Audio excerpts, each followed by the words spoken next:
Бұл адамды аю тірідей жеп қойды. Бұл Тимоти Тредуэлл. Ол аю адамы деген атпен танымал. Тимотидің өте ауыр мәселесі болды.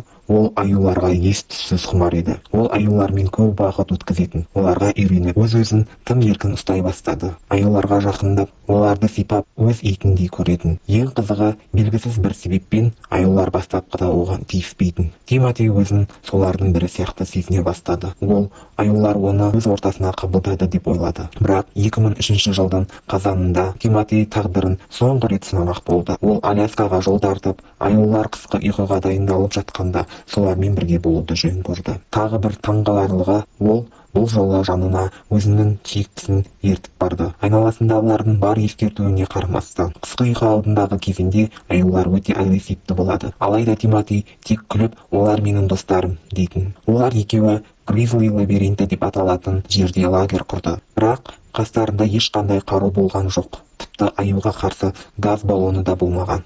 Яғни өздерін қорғай алатын ештеңе болмады. Бір аптадан соң жоспар бойынша оларды алып кетуге ұшқыш келуі керек еді.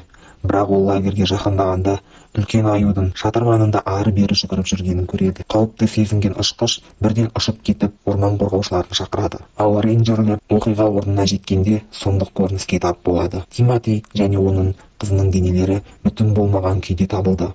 Олар түгел лагердің әр жеріне шашылып жатты. Бірақ бұл әлі ең қорқыныштысы емес еді. Рейнджерлер дене қалдықтарын жинап жүрген кезде олардың бірі шатыр ішінен камера тауып алды. Камерада 6 минуттық жазба болған.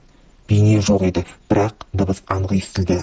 Олар жазбаны қосқанда келесі 6 минут ішінде естігендері Тимоти мен оның қызын тірідей аю жеп жатқан дауысы еді. Дыбыс анық әрі айқын болды. Бұл оқиға жабайы аңдармен әзілдесуге болмайтынын нақты дәлелі десек болады. Ал сіз бұл жайында не ойлайсыз? Пікіріңізді төменге қалдырыңыз, оқып шығу қызық болар еді. Осындай оқиғаларды жіберіп алмау үшін жазылып қойыңыз. Мен күн сайын осындай видеолар жариялап тұратын боламын.